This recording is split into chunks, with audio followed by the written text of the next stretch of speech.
Je vous recommande la boutique La Londoloise chez Judith Londolé. Si vous voulez être classe, chic, être habillé, être admiré. Parole de Mopao Mokonzi.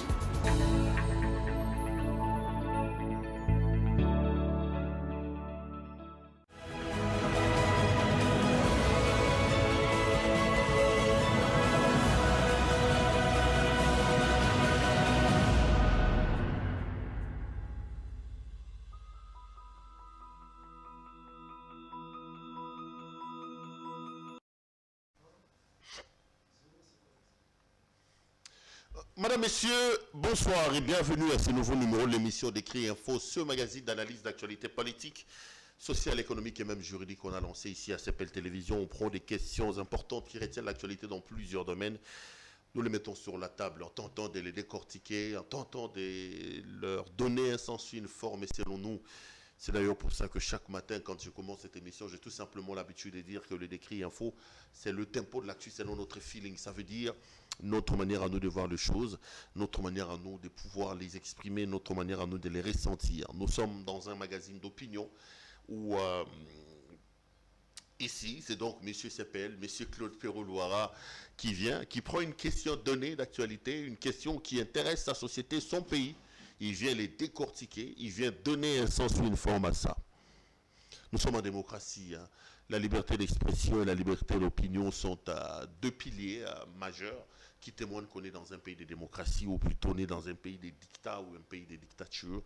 Si le Congo se veut un état de démocratie, il faut donc qu'on laisse aux gens la liberté de pouvoir s'exprimer calmement. Laissez-moi vous dire très sincèrement merci. La main sur le cœur. J'ai mon téléphone ici, je suis en train de regarder l'évolution du travail que nous faisons, les sérieux que vous nous imposez, les critiques, le remarque. Nous sommes à plus de 70, 71 même, je veux dire, laissez-moi voir exactement. On est à presque 71 000 abonnés.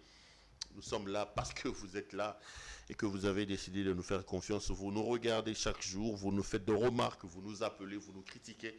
C'est très bien parce que ça nous permet d'améliorer les travaux que nous faisons. Ces travaux, nous les faisons essentiellement pour vous et avec vous. Donc si vous n'existez pas, CPL Télévision n'existera pas.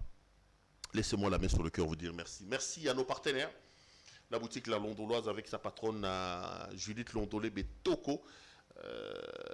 Vous êtes un homme, vous voulez vous habiller de manière chic, extraordinaire. J'ai rigolé parce qu'il y a un grand frère qui m'a appelé pour dire mais il y a un mouton parce que non, c'est pas forcément l'éthique. Quand le courant sera stable et que les climatiseurs que nous aurons fonctionneront correctement, on va arrêter ça.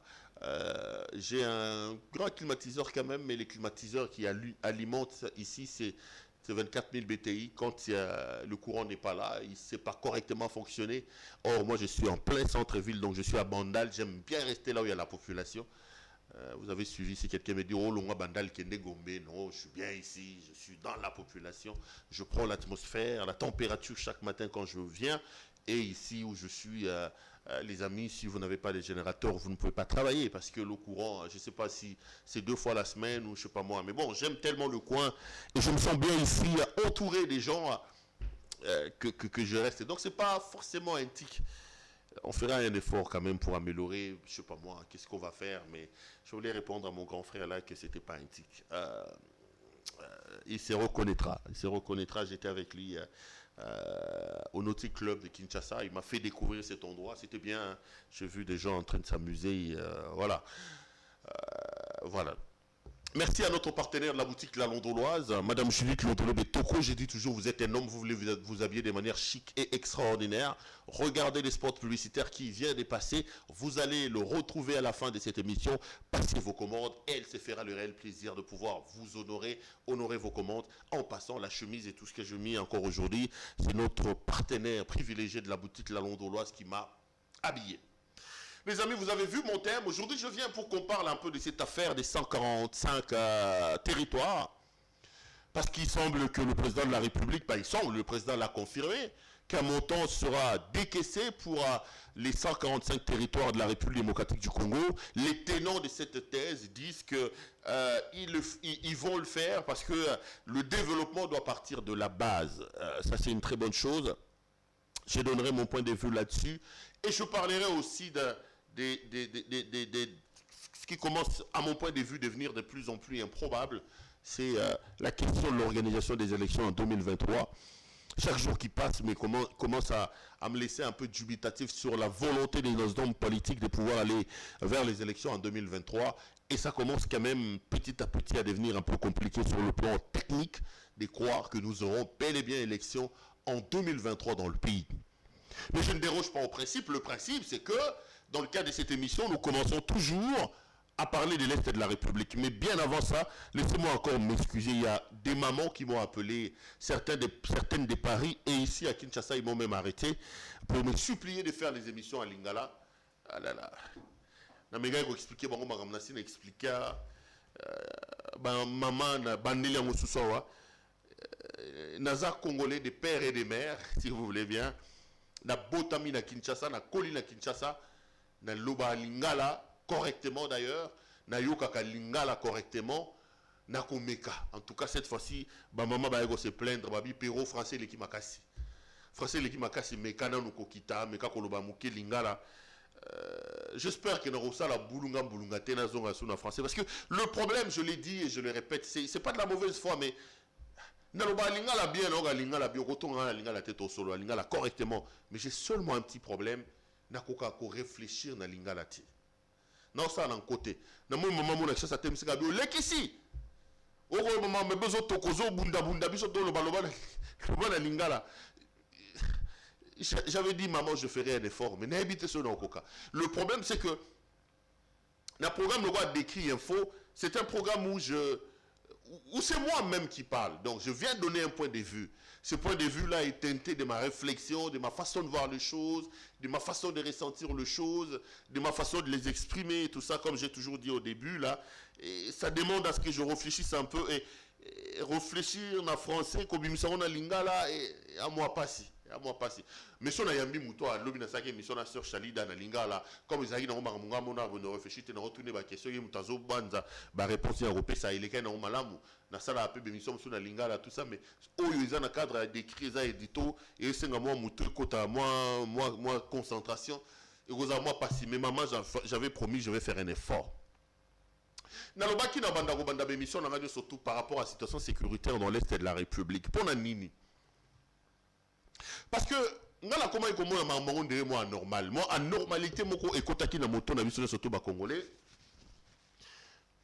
La normalité c'est que beaucoup d'entre nous commençaient à penser que l'Est de la République est éloigné de nous. Ce sentiment d'éloignement, ce sentiment de croire que ce qui se passe dans cette partie-là ne nous concerne pas, nous on est à Kinshasa, à des milliers de kilomètres. Moi, ça commençait à me culpabiliser. Je me suis dit, Péro, ce silence ici, coupable, ce silence un peu complice, il est temps que tu l'arrêtes. Donc, comment Ngonga Fona Katango? Et je me suis dit, na journaliste, Moussa Nangé a devant micro, a devant caméra, na lobarata. Bon, c'est comme ça que j'ai décidé, je vous ai demandé l'autorisation de réserver les 5 premières minutes ou les premières minutes de tous mes éditos à parler, à dire ne fût-ce qu'un mot sur l'Est de la République. C'est ma contribution à la recherche de la paix dans cette partie du pays. Si une personne, si deux, si trois, si quatre, si 5 personnes peuvent ne fût-ce qu'entendre ma voix, je m'applaudirai, je dirai, Monsieur Louara, chapeau bas à toi, tu as accompli ton travail, tu as fait ton travail, le travail d'amener ta pierre de contribution pour l'édification et le développement de ton pays. Donc je l'ai fait pour 2 raisons. La première des raisons, je l'ai fait comme un lanceur d'alerte. Je voudrais dire au monde entier que ça ne va pas dans l'Est de mon pays. Je voudrais dire au monde entier que nous avons l'état de siège ici. Nous avons l'armée ougandaise ici. On ne nous fait plus les bilans. Monsieur le ministre Mouyaya, où en sommes-nous avec les Ougandais que vous avez fait entrer chez nous? Quel est le bilan depuis qu'ils ont commencé leurs opérations? Mouyaya a refusé de nous donner le délai. Il a dit qu'on ne peut pas donner un délai à ça. Le nombre d'effectifs des Ougandais chez nous, on ne le sait pas. Mais là, ça commence à prendre une sorte de silence radio. On ne sait plus où sont les Ougandais. Ils sont où? Ils sont... Attendez, messieurs, la redevabilité. Moi, j'aurais voulu que des points de presse militaires ou civils soient organisés chaque semaine pour nous faire le point de la situation de la présence de l'armée ougandaise ici chez nous. Mais là, je commence à sentir qu'il y a une sorte de silence radio qui commence à naître et ça me met mal à l'aise, les amis. Ça me met mal à l'aise. Nous avons l'armée ougandaise chez nous, nous avons la présence de l'état de siège, mais dans le fond, les massacres continuent. On est encore en train de sécuriser notre peuple. Notre peuple est encore en train de vivre dans une sorte d'insécurité. Et moi, dans le cadre de cette émission, j'ai dit, bon, je commence les premières minutes pour rapport à ça, pour alerter l'opinion. Bandeko, aux à Paris, aux à Bruxelles, aux à Melbourne, Sigaba Robeta, j'ai à tennis. Les amis, ça viole chez nous, ça massacre chez nous, ça tue chez nous. Chacun de nous, là où il est, il doit penser à son pays, il doit se dire, qu'est-ce que je peux faire pour que ce pays se développe. Et moi, j'apporte ma pierre de contribution dans ce sens en parlant de cette situation-là. Et là, comme il j'ai dit, baye bakamoninga pasi, baye bakamoninga malamu natango pasi. Bande konepso est bana pasi et sengelito exprimer bango solidarité na biso et sengelito exprimer bango attachement na biso et sengelito exprimer bango amour na biso. Sengelito exprimer bango amour na biso. Ça nous permet justement de pouvoir, comment dire, donc nous sommes des cœurs avec vous, soyez forts, ça ira. Ça ira. Et pour finir, je voudrais dire que j'ai toujours mes deux postulats que je pose sur la table. Le premier postulat, c'est que je dis, si vous voulez finalement que la paix et la sécurité reviennent dans notre pays, nous devons avoir une armée républicaine, une armée dissuasive, une armée professionnelle capable de nous protéger toutes les richesses que Dieu a mises sur notre sous-sol. Et deuxième élément, si vous voulez vraiment que nous ayons la paix, nous devons nous organiser pour identifier la menace. Pour moi, l'identification de la menace passe par traquer, identifier les tireurs de ficelles, les traquer et les punir. En faisant cela, je crois que nous serons en mesure de ramener la paix et la sécurité dans notre pays. Voilà ce que j'avais à dire sur l'Est de la République. Je reviendrai encore demain pour redire la même chose.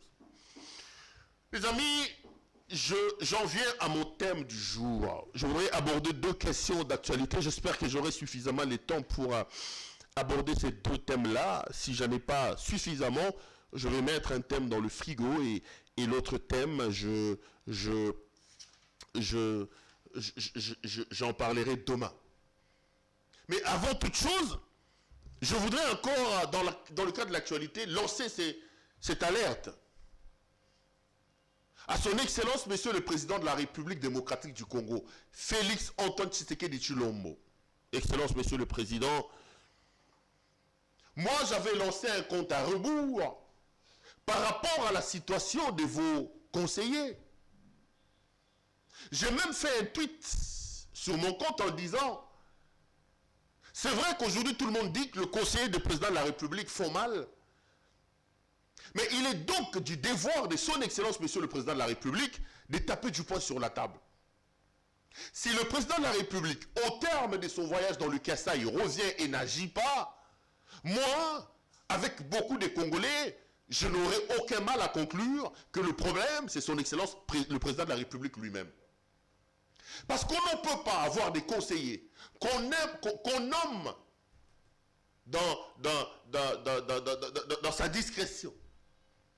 On ne peut pas avoir un cabinet qui jette de l'opprobre sur la République, sur l'institution président de la République et on n'agit pas. Excellence, Monsieur le Président de la République, je tiens très respectueusement à rappeler à votre autorité, à votre Excellence, que les Congolais en ont marre. Les Congolais en ont marre de ces gens qui vous accompagnent. Ceux qui sont là alors que le pays va très mal pour vous accompagner, ils sont payés par le trésor public au lieu de faire le travail pour lequel ils ont été envoyés à la présidence, pour lequel ils ont été nommés. Pour la plupart, ils sont là pour donner des coups. Ils sont cités dans toutes les affaires où on parle de la mafia, dans les affaires où on parle en mal, où on dit que l'argent a été détourné. Vous allez voir au site un conseiller de la présidence. Vous allez voir au site... Non, monsieur le président. Je pense qu'il est temps que l'institution président de la République s'arrête. Il est temps que l'institution président de la République passe un coup de balai. Il est temps que l'institution président de la République incline l'oreille à la demande et à la volonté de son peuple. Il est temps que l'institution président de la République ôte les brebis, des moutons noirs, comme on dit dans la presse, au sein du cabinet. C'est extrêmement important.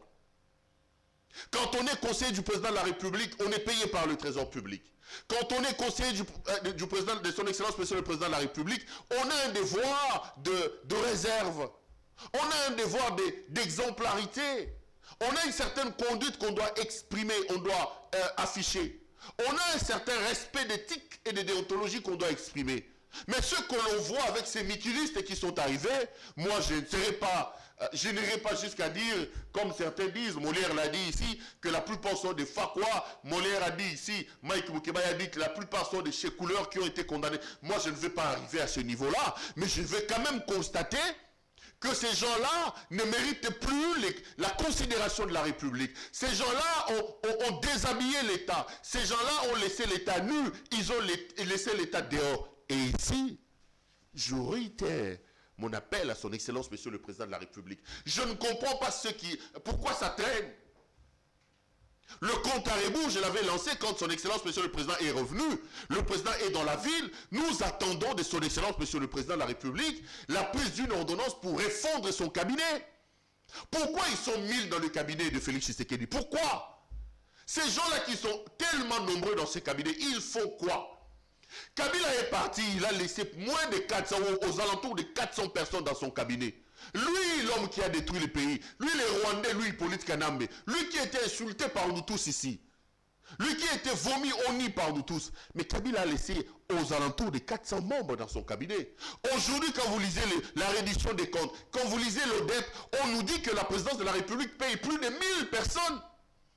C'est pour quel travail ces gens sont-ils payés? Pour nous offrir des spectacles désolants tels qu'on est en train de voir? Non, il est temps que ça s'arrête. Il est temps que ça s'arrête. Monsieur le président de la République, Félix Antoine Tshisekedi Tshilombo, doit nettoyer sa cour. Parce que ce qui se passe là, même si lui-même il dit qu'il ne va pas le faire, l'opprobre et la honte que ces gens-là font ne prennent pas seulement le président de la République, mais la République tout entière. Ils ont été défaillants, ils n'ont pas été à la hauteur des attentes placées sur eux. Il est temps qu'ils reprennent leurs avions et qu'ils rentrent en Europe. C'est comme Outaki. Basi bazu ba mongo, basi basi koti ba makambo, ba ke no lia ba basi bazu wana ba ke no lia la ba poto, so basi baso ba appartement, so basi ba ke no lia wana ba tika mboka kimia. Mboka eza ba problème. Bandeko Tolali Tolamuki, on apprend que le président de la République va lancer un autre programme. Ce programme s'appelle le programme 145 territoires. J'ai vu les communicateurs de la présidence de la République. J'ai vu beaucoup de personnes faire l'apologie de ce programme-là. Ils applaudissent, ils disent non, c'est une idée ingénieuse de son excellence, monsieur le président de la République. Finalement, le développement va commencer à la base. Parce que quand on donne l'argent à tout le monde, ça devient compliqué pour que l'argent tombe au niveau de la base. Le président de la République a eu une idée ingénieuse de commencer le développement à partir de la base. Bravo pour l'idée. Mais moi, j'ai mis quelques 2-3 doutes que je voudrais ici partager avec vous de manière assez démocratique par rapport à ces projets-là. Premier élément, nous avons un problème de concept dans ce pays. C'est une maladie, une sorte d'état que Kabila nous a laissé. Je ne sais pas si à l'époque de Mobutu ça existait aussi, mais qu'on est en train de perpétuer avec le régime de Tshisekedi. Les amis, si nous avons chassé Kabila pour faire la même chose que lui, si nous avons chassé Kabila pour reprendre les actions et les postulats que Kabila a posés, si nous avons chassé Kabila pour vivre ce que nous sommes en train de vivre aujourd'hui, moi je regarde la caméra, je n'ai pas honte, j'ai dit, on aurait dû laisser Kabila. Parce que là, la plupart des Congolais sont en train de se rendre compte que nous avons applaudi l'alternance. Oui, on était tous contents, on a chanté sur le toit. Le diable est parti. Le démon est parti parce que Kabila a été mal vendu. Mais aujourd'hui, on redescend sur terre et on commence à se dire, il vaut mieux un diable que tu connais par rapport à un saint. Parce que nous avons eu l'alternance que nous avons saluée, mais cette alternance ne nous a pas amené l'alternative. On peut pour dire, comme le disait, comment il s'appelait, le gars qui avait une grande maison à Ngabakuna, Georges doit le connaître, Mungulu Diak. Comme Mungulu Diak disait, c'est le même véhicule, mais on a l'impression qu'on a changé tout simplement des chauffeurs. Si nous voulons que le pays change, si nous voulons que les choses changent, nous devons être capables de nous poser des bonnes questions, de faire des bons diagnostics, et ceci nous permettra justement de pouvoir apporter des solutions qu'il faille. Si les diagnostics, si les changements, si les axiomes, les postulats ne sont pas changés, nous allons faire la même chose. J'entendais cette expression à l'époque de Kabila, et je l'entends à l'époque de Félix, on dit le programme du président de la République. J'ai même suivi le DG du FCI en train de se défendre dans cette affaire des 14 millions. Il a dit que ça rentre dans le cadre du programme présidentiel. Non, les amis. Lisons notre constitution. Le président de la République, au terme de nos lois, n'a pas de programme. Le programme sur la politique publique, les travaux publics, ce programme-là est mené par le gouvernement de la République. C'est une entorse à la loi que de dire que le président de la République, non. Dans un pays comme le nôtre, le président n'a pas de programme. Ceci a même amené certains savants, ici j'évoque notamment la doctrine, dans la doctrine juridique ou même dans la doctrine politique. Certains savants, non, on est en droit, je parle de la doctrine juridique. Certains savants ont parlé du régime primo-ministériel. Primo-ministère, comme les professeurs Évariste Bochab. Les professeurs Dieudonné Kalouba de la Cour constitutionnelle l'a confirmé en parlant justement de la primauté, de la primature du gouvernement sur le président de la République. Je ne vais pas parler de la primauté, mais Bochab expliquait le concept des primo-ministères en disant que nous sommes dans un régime où le Premier ministre, où le gouvernement a véritablement des pouvoirs immenses. Le pouvoir immense. La conduite des politiques publiques est menée par le gouvernement. Le président de la République est élu sur base d'une vision. Et si la chance lui sourit, au terme de son élection, il a aussi la majorité parlementaire, le président de la République fait transformer sa vision en programme du gouvernement. Mais évidemment, il y a des domaines de collaboration, la loi appelle ça des domaines de collaboration. Quand vous prenez la défense, les affaires étrangères, il y a certains domaines où il y a une sorte de collaboration qui doit exister entre son Excellence, Monsieur le Président de la République et le gouvernement. Cette histoire de nous dire que c'est le programme du président, il tire ça d'où? Il tire ça de la politique de Djalelo de Kabila. Il tire ça de la politique de Djalelo de Mobutu, où le président de la République était considéré comme un roi. Tout le monde devait venir s'agenouiller devant le président de la République. Le président de la République n'a pas de programme. C'est impossible. Le président ne peut pas avoir de programme.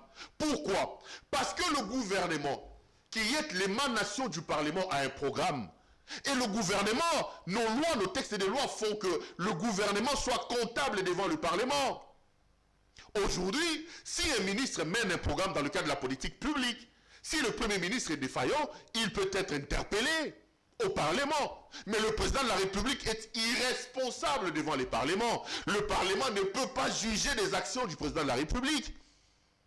Et même quand le président de la République vient s'adresser devant le Parlement, dans le cadre de, comment ça s'appelle, discours sur l'état de la nation, parce que la Constitution dispose que le chef de l'État s'adresse une fois l'an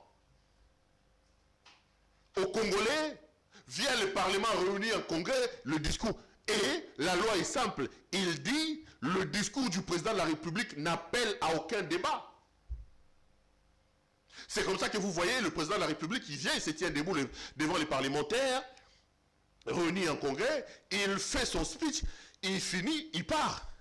Donc le président est irresponsable, il ne peut pas engager sa responsabilité devant le Parlement. D'où il tire cette histoire-là, ce pouvoir de nous dire le programme du président, le programme du président. Il les tire des mamelles de la Kabylie. Parce que ces hommes se sont séparés de Kabila, mais ne se sont pas séparés des méthodes de Kabila. Ces méthodes que nous avons décriées, ces méthodes que nous avons combattues, ils ne se sont pas séparés des méthodes de Kabila. Et la conséquence de ce fait qui peut paraître banal, du fait que l'on puisse croire que le président de la République a des programmes, la conséquence est là.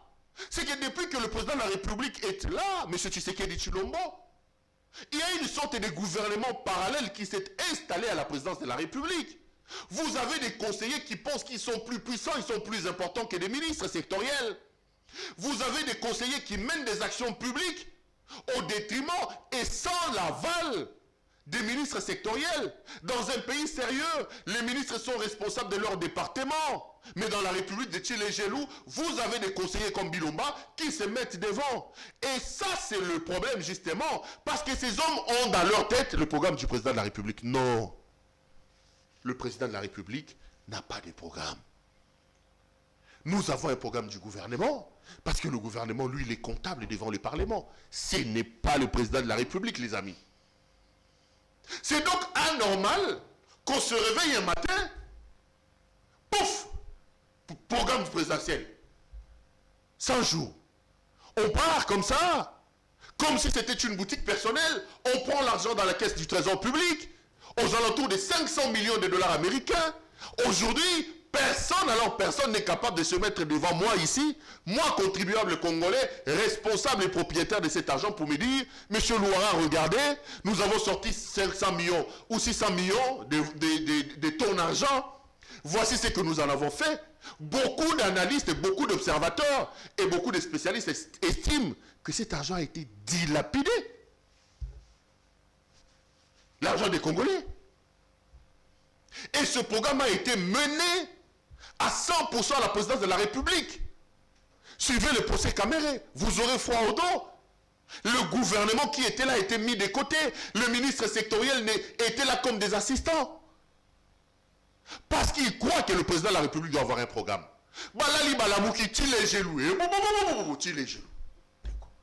La gestion de l'UDPS nous pose problème. C'est une gestion qui n'est pas basée sur le respect des principes et des lois. La plupart des projets sont des projets extra-budgétaires. Et vous allez vous rendre compte, je ne sais pas si c'est la malédiction, si c'est quoi. Tous les projets qu'ils ont lancés, depuis que l'UDPS est au pouvoir, aucun n'a abouti. Aucun. Je lance un défi à qui veut le relever, de me citer un seul projet qu'ils ont lancé depuis qu'ils sont là. 100 jours, ils ont condamné Kamere pour 57 millions de dollars américains. Mais on a sorti près de 500 millions. Où est le reste de l'argent?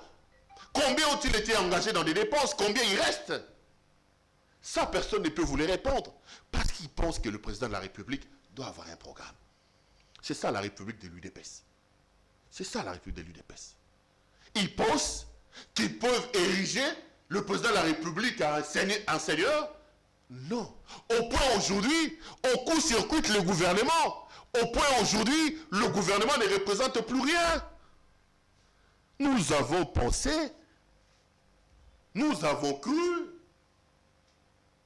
que le départ de Kabila allait remettre le pays dans le rail, que le B.A.B.A. de la gestion moderne de la cité, que le B.A.B.A. de la gestion moderne de la République allait être mis en place, que les gens allaient respecter les principes, que les gens allaient respecter le texte. Malheureusement, nous sommes en train de nous apercevoir que on est obligé de déchanter, quoi. Ce n'est pas ça. Alors, maintenant, on rate la gratuité de l'enseignement. Parce que là, je ne vais pas rentrer dedans. La gratuité de l'enseignement, c'est un programme qui a été lancé de manière alambiquée, qui est en train de claudiquer à l'heure où nous parlons. Le président de la République s'en est vraiment rendu compte. Il arrive à Tchikapa, il parle de la gratuité, la foule dit que la gratuité n'existe pas. Le président tente de sauver les meubles en disant non, école privée, la population a rappelé à son excellence, monsieur le président, qu'à Tchikapa, la gratuité n'existait pas. Même à Kinshasa, il y a dans beaucoup d'écoles où il n'y a plus de gratuité. On lance la gratuité, ça ne marche pas. On lance 100 jours, ça ne marche pas. On lance Tigelou, ça ne marche pas. On lance. Et au matin, on se réveille, on dit aujourd'hui 145 territoires. 145 territoires, on va donner de l'argent à ces territoires-là. Les amis, réfléchissons un peu. Des projets lancés par la présidence de la République, notamment le projet 100 jours, avec une seule tête, présidence de la République, ont connu des problèmes. Ont connu des problèmes. des problèmes, des complications, des problèmes de détournement. Chile, Gelou ici, on nous a dit, et Simbité, et Simbité. Là, c'est des projets lancés par la présidence de la République. Si, avec une seule direction, nommée présidence de la République, on n'a pas réussi à faire aboutir le projet, car on a 145. Donc, Moutou Moko, Ezo comme Mamakambo, et Koki Kokota na Baraïti. Maintenant qu'on va donner à 145 territoires, ça va se passer comment? Vous voulez avoir mon point de vue, chers Congolais? Je suis très dubitatif. Je ne crois pas en ce projet-là. Et je pense que ce projet risque, encore une fois de plus, de nous faire dilapider l'argent du trésor public.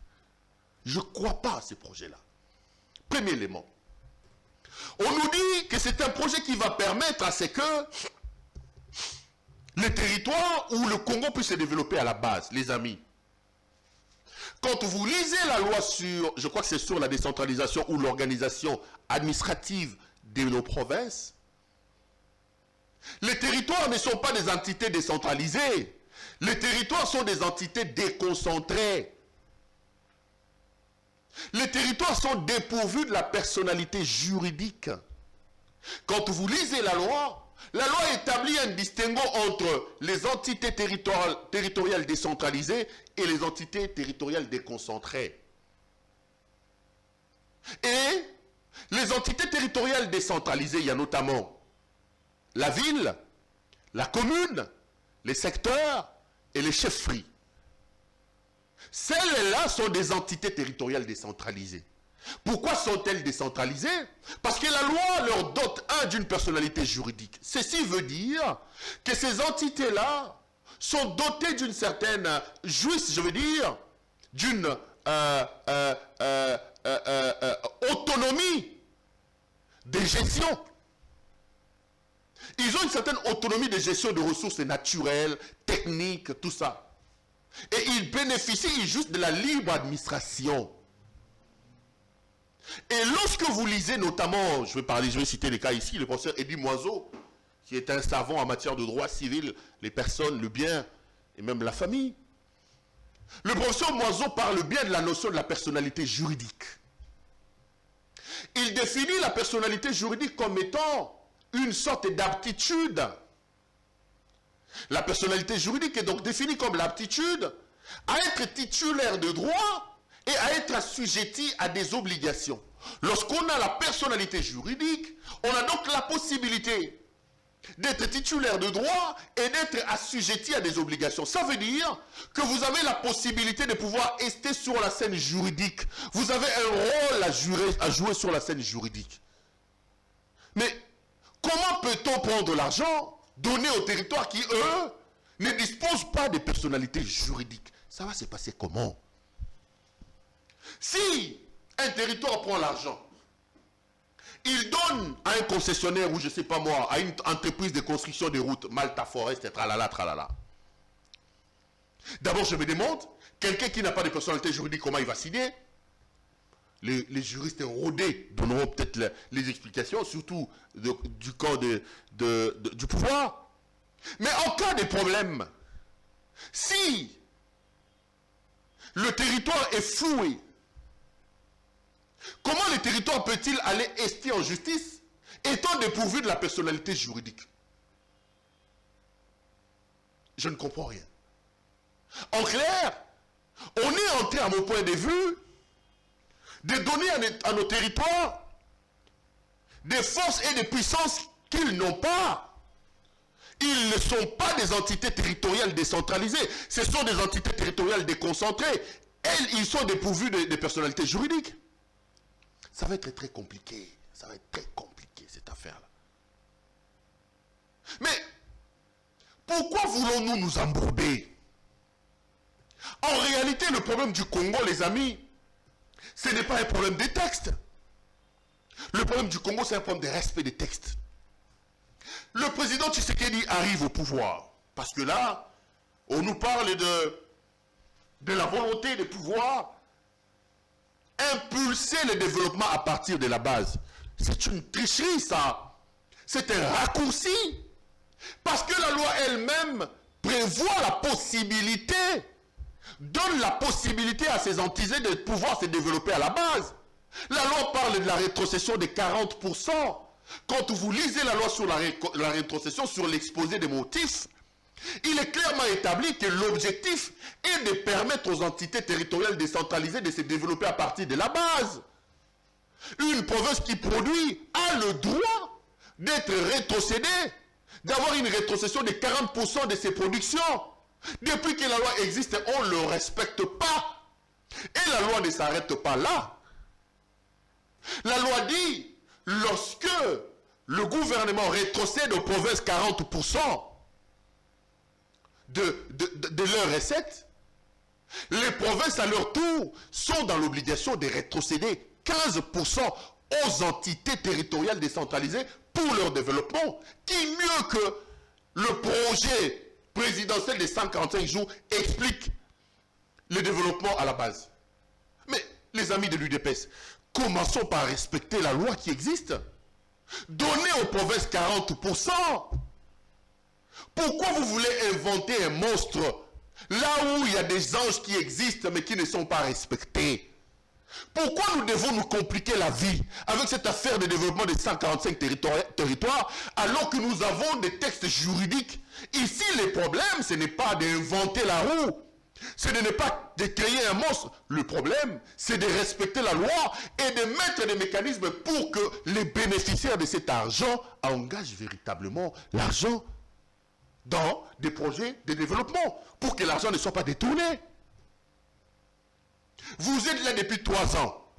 Vous ne donnez pas la rétrocession à nos provinces. La loi va encore plus loin. La loi institue la caisse de péréquation avec les 10%. Le législateur était tellement intelligent qu'il a compris que même si nous disposons des rétrocessions de 40%, vous avez des provinces qui ne sont pas loties en termes de recettes. Et pour ces provinces-là, la loi prévoit la création d'une caisse de péréquation de 10%. L'État doit avoir une caisse de péréquation où 10% des recettes sont mises à l'intérieur. Si il y a des provinces qui n'ont pas suffisamment de moyens,